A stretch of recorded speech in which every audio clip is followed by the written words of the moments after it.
BillO'Reilly.com premium members, welcome to the No Spin News for Thursday, May 21st, 2020, and extending through the Memorial Day weekend.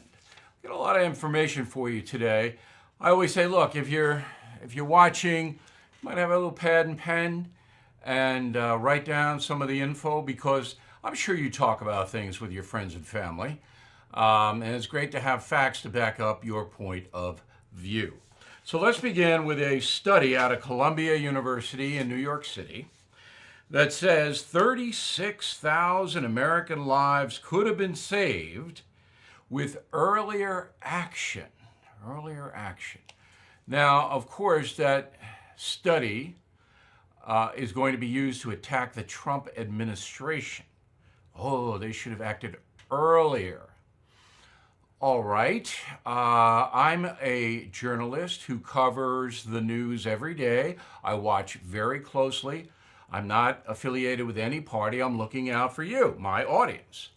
And I warned on January 22nd, I think I'm the first journalist in the country to do so, that this Wuhan virus was going to be a factor, pardon the pun. And we got to keep an eye on it. But at the same time, I was covering the impeachment.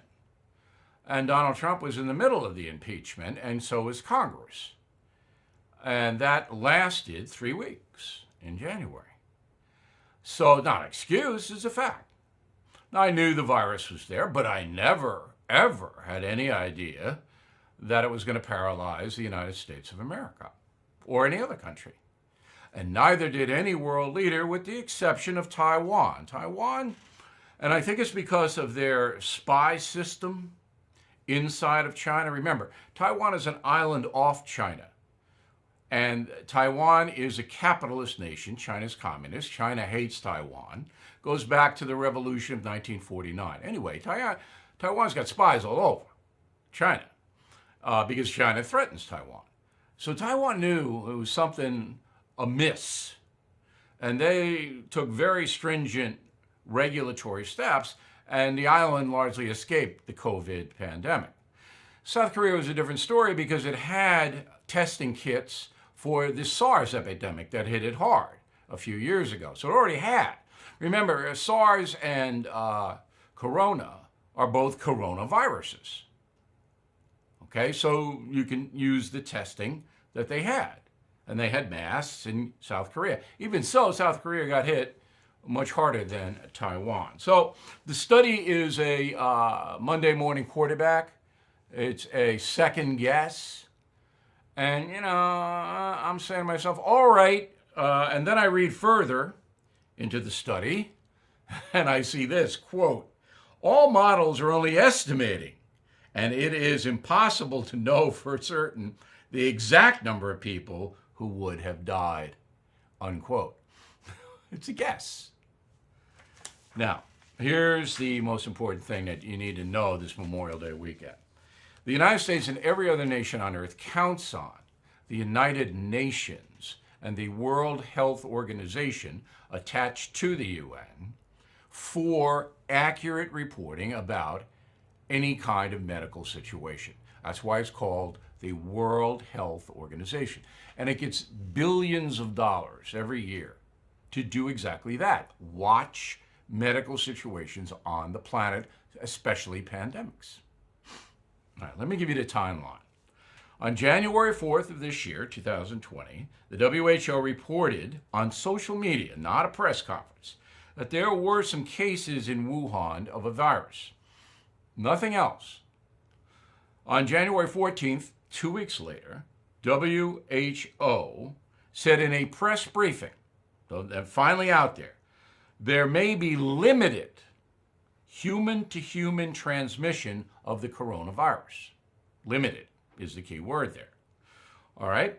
A week later, January 21st, WHO experts conducted a field visit to Wuhan. Took them 3 weeks to get over to Wuhan. Of course, the communists didn't want them there. All right. The next day, the WHO mission to China issued a statement that there was evidence of human-to-human transmission, But more investigation was needed to fully understand what was happening. This is the World Health Organization. So if you're President Trump or any other world leader, you're watching this. Okay? Some guy in D.C. can't be telling you what's happening in Wuhan. The New York Times can't be telling. They don't know. And they weren't even engaged anyway. Okay. Then we get up to the evidence. So the WHO says we don't have any hard evidence. And on January 30th, last day of the month, the next day Donald Trump stopped the flights from China. Remember that. The Director General, all right, of the WHO declared the virus a novel outbreak, which was serious. So this is the first time.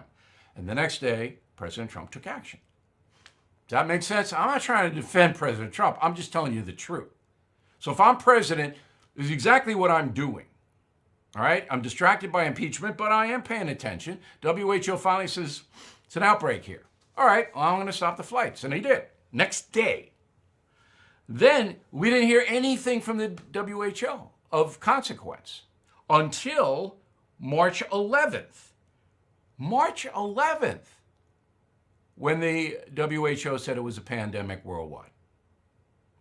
So Columbia University can second guess all it wants. It can issue the pin-headed studies, but that's the fact. Again, you will get that information nowhere else in this country except here. So this Memorial Day weekend, when you're talking to your friend and family, you really want to know what's going on, BillO'Reilly.com. So we're watching Georgia and we're watching California because Georgia has opened up. As you know, we did a big thing yesterday. And California hasn't opened up, but the people are rebelling out there.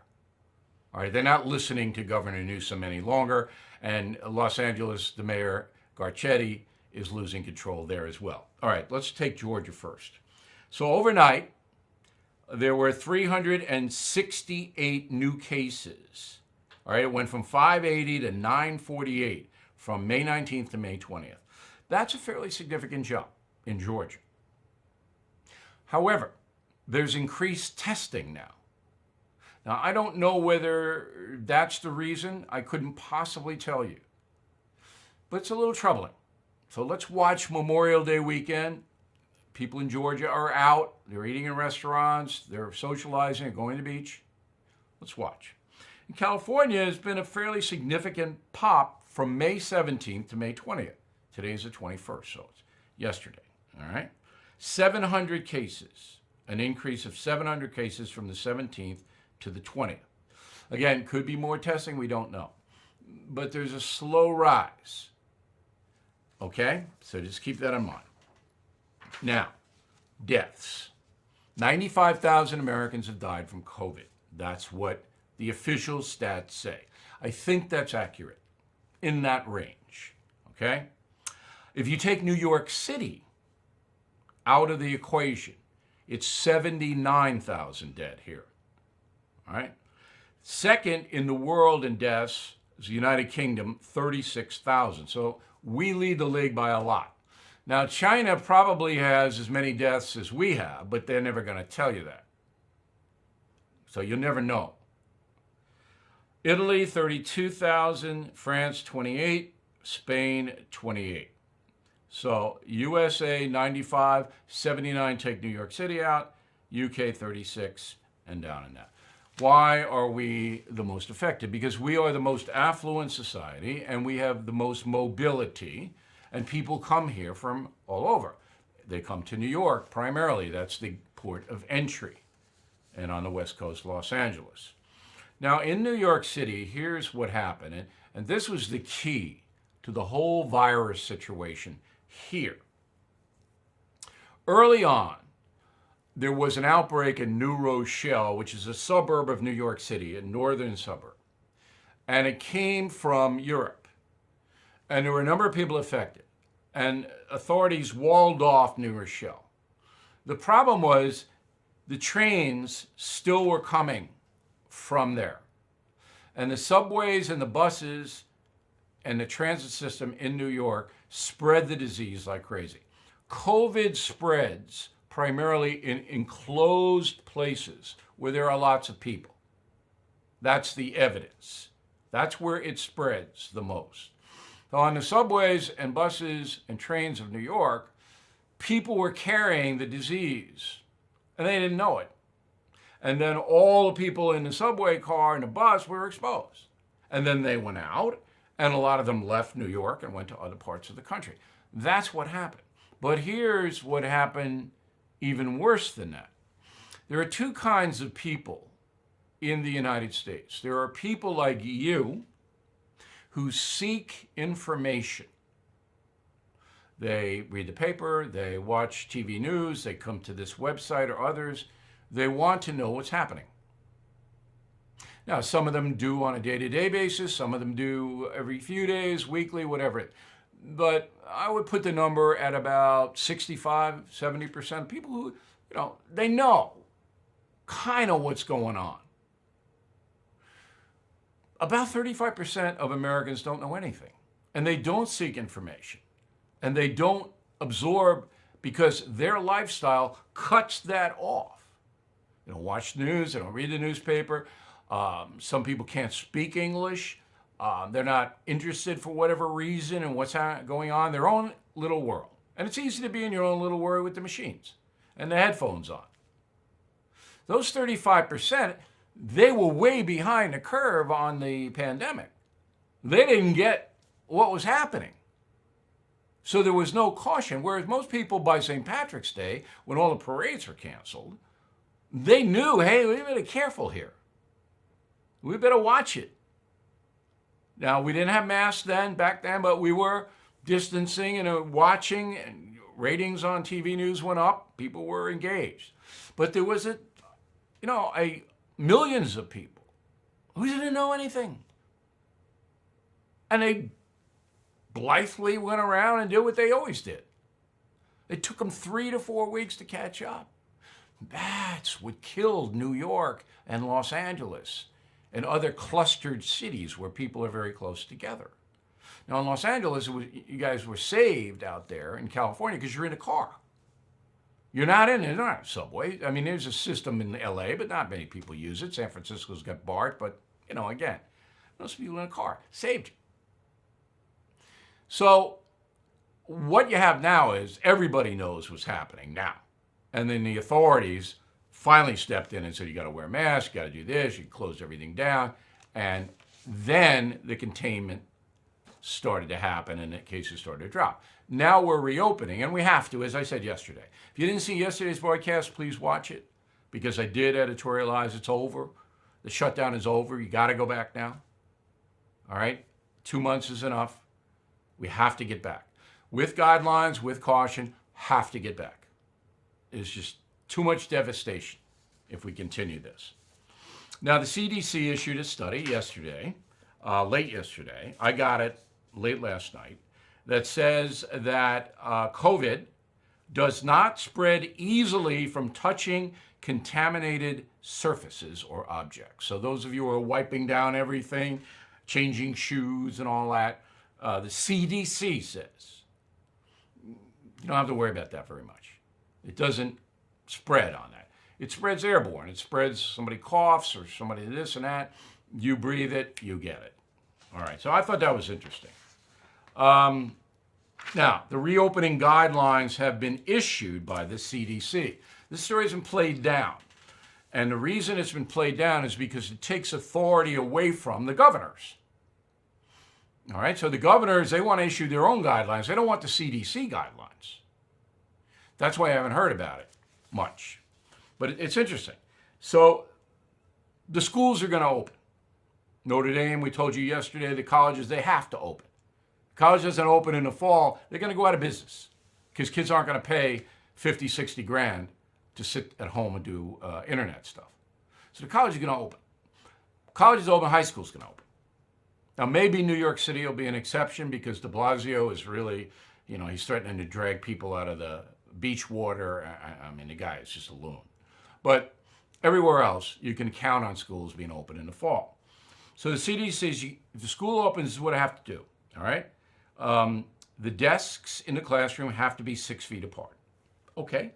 Lunch meals have to be eaten in the classroom, not in a cafeteria. All right. You have to get teachers, and the teachers will probably have to wear some kind of mask, face covering. The students, it doesn't say whether students will wear masks or not. I would assume that in most schools they'll have to, but it doesn't say here. Restaurants, no more silverware, even though it says surfaces, it's all going to be plastic throwaways. Not good for the environment. Touchless payment options. That means you give your credit card number, you add a tip, and they'll just write it in. All right? Drive-through is preferred, but if you go in, you've got to be 6 feet apart. Okay, no self-serve stuff at all. And limit the number of employees in the workplace at the same time. So that means that the restaurants are only going to serve a certain amount of people inside. That all makes sense to me. And then mass transit going to close every other row of seats. So the airlines are saying we're going to do 60% of capacity, no middle seats, that kind of thing. And the buses and the trains, every other row. Okay. These are the guidelines that are going to come out. And that'll be for the rest of the year. You can assume that will happen. So the unintended consequences, of course, of the shutdown, which is why the shutdown has to end now, and it will. It will. It's a fait accompli. The only holdout is going to be New York City. Because people are, if you look at what happened in Michigan, in California, people are going, we're not going to obey these rules. We're not. And I'll get to Michigan in a minute. So 15 million credit card bills were not paid in April. Financial hardship, people holding credit card debt are saying we can't pay. 15 million. That's lower than I thought it would be. You're not going to be penalized for missing, but you're going to have to pay, or they'll cut you off. But they'll give you a little room. All right, let's go to politics. So President Trump is in Michigan, and he's at a Ford plant in East Volante. And he's there because the Ford people have helped in making medical equipment in addition to cars. Now, the Michigan governor, Whitmer, despises Donald Trump, and so does the Attorney General, Dana Nessel, and they're demanding the president wear a face mask wherever he goes. This is to try to give him a hard time. If I know Trump, he's not going to wear the face mask. But maybe he will. I don't know. We're taping this before he's out there. The reason Donald Trump's going to Michigan is that the Republican Party senses this rebellion. All right? And they sense that the people are going to vote Republican because Whitmer is such a dictator here. And she's irrational. She is unreasonable. So to make their dissent clear, barbers, I love this story, barbers start to cut hair on the front lawn of the state capitol, okay, in Lansing, Michigan. Lansing is the capital. So 12 barbers set up and cut 330 heads, as they say in the industry, so that Whitmer could see that he did. And because Whitmer won't open the barbershops. And that's what protest is. And on a cautionary note, another Ford plant in Dearborn had to shut down because a bunch of people got COVID. Again, small confined area inside, that's where it spreads. All right. So Trump believes he can carry Michigan. He obviously needs it to win re-election. All right, let's get on to Hunter Biden. So Hunter Biden, as you know, took money from Ukraine and China for doing whatever Hunter Biden did. Nobody quite understands what he did, but took a lot of money, millions of dollars.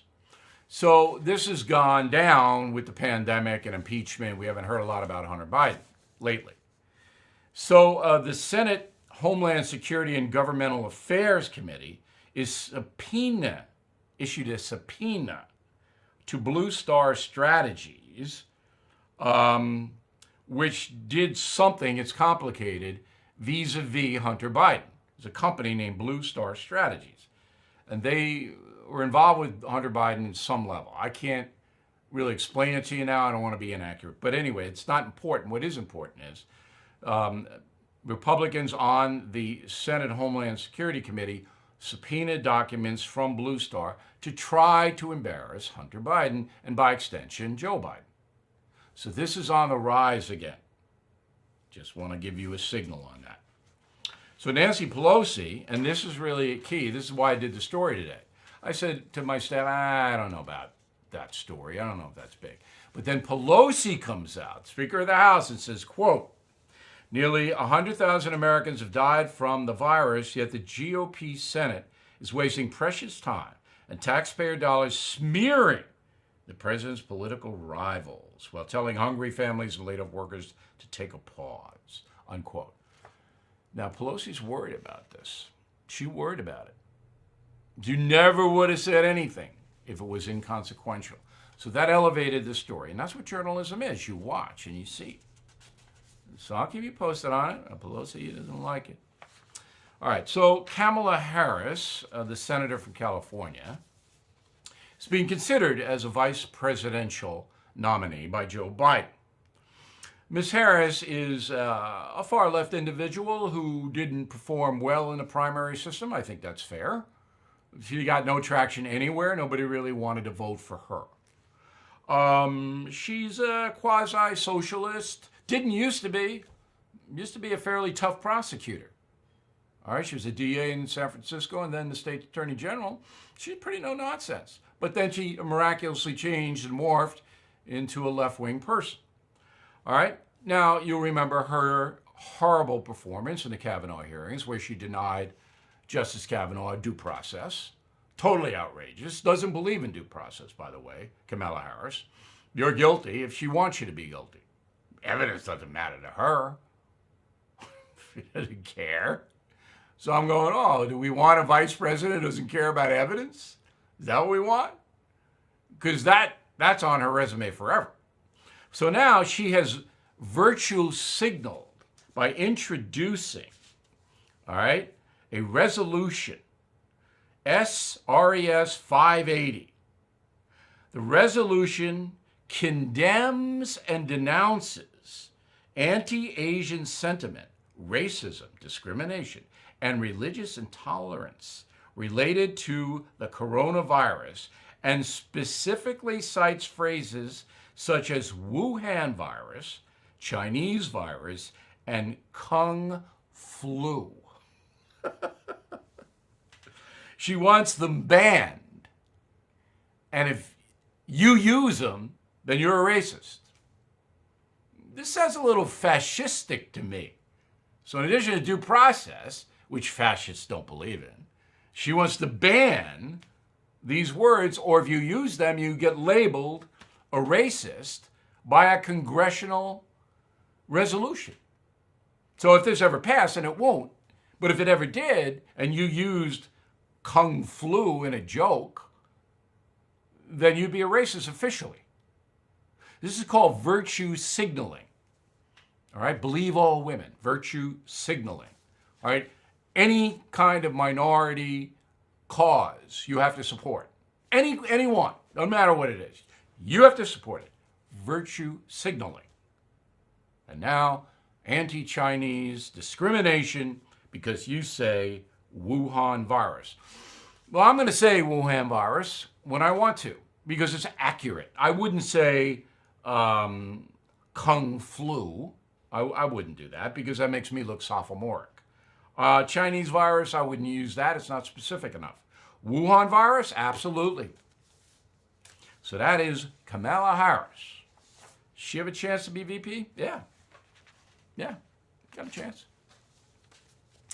All right, so Alex Trebek, I know him a little bit. He's a good guy. Known him a long time. He's battling cancer. Very courageous man. You know, I pray for Alex and his family. So he's been in jeopardy for decades, and he's brilliant at it. You know that. So last night this happened. Go. Bill's 800. In 2013, Killing Jesus by Martin Dugard and This Pundit topped the bestseller list. Ben. Who is Bill O'Reilly? He's the one. Here I am. Love being on Jeopardy. Okay, let's go to the mail. Paula Lockmiller, Melrose, New Mexico. Bill, you and I are on the same page about opening the country, and we can open restaurants safely. What is your opinion about having your name, phone, email taken before you eat in a restaurant and have them track you for 4 weeks? That's the only way the New Mexico governor will allow us to eat in a restaurant. I don't like it. It's intrusive. Would I do it? Yeah, I'd probably do it.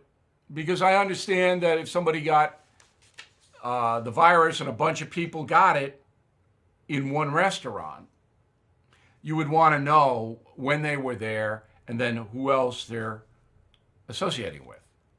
So I wouldn't like it, but I understand. Lisa, concierge member, thank you, Lisa, on the message board. Wish tonight's podcast could be heard by Los Angeles County supervisors. The new date for reopening the county is July 5th. The shutdown is absolutely hurting everyday folks in the city of the Angels. Of course it is. But I got a lot of friends out in LA, and they pretty much do what they want. Now, you can't open the restaurants and all that, but I think you're going to see in June a lot of modification, Lisa. I hope so anyway. And just remember, next voting time, remember Garcetti, the mayor. Remember what he's doing. Barbara Redmond, Massapequa, New York. Bill, I'm a big fan, but I disagree with your advice to seniors to stay home. You told us last week you had a haircut. I'm over 65. I desperately need a haircut. So when beauty parlors open, I'll be there wearing my mask. I trust the beautician will make sure there's social distancing and I'll be safe. I don't have a problem with that. But if you are over 65, as I said yesterday, with a pre-existing condition, your health is not good, stay home as much as you can. Barbara, come on, you know that's good advice. If you want to get a haircut and the beauty parlor is open, the barbershop is open, go ahead.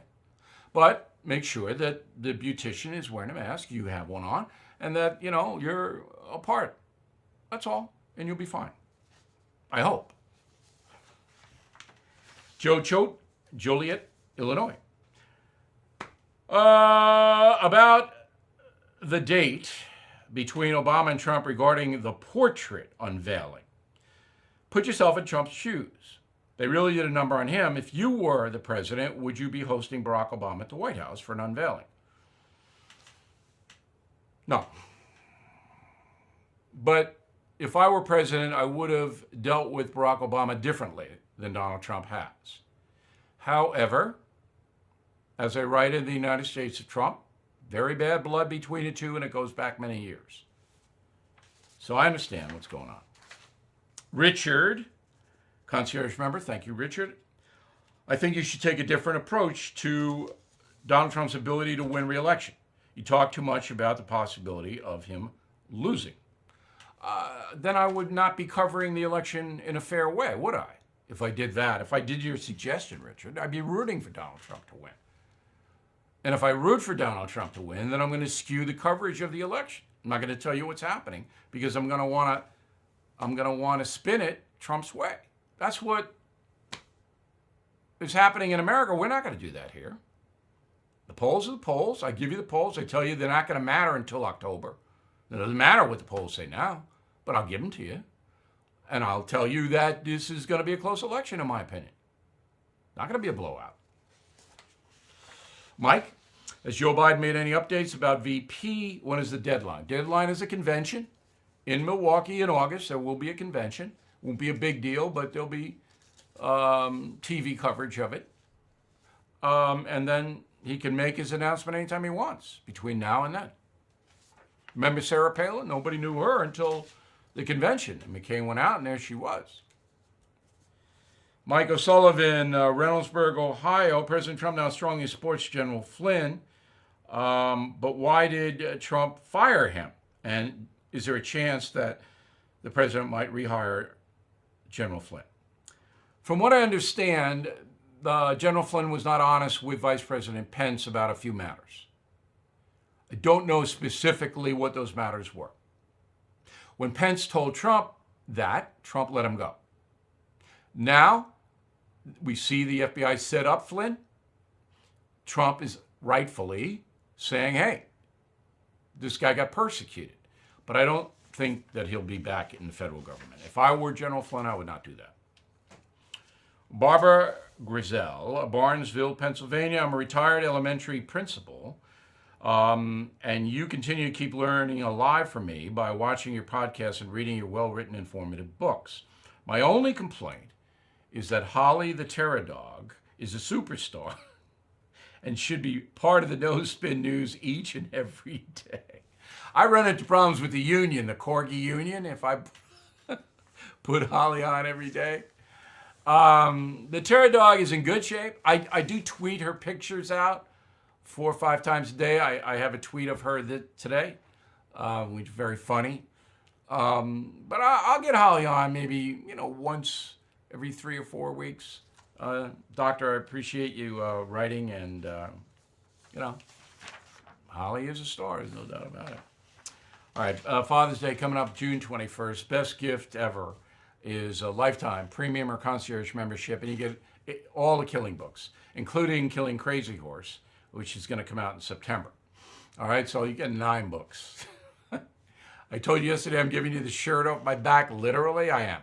But more importantly, Dad and Granddad, this is a supersonic gift for them, particularly if they like to read my books and they like to watch No Spin News.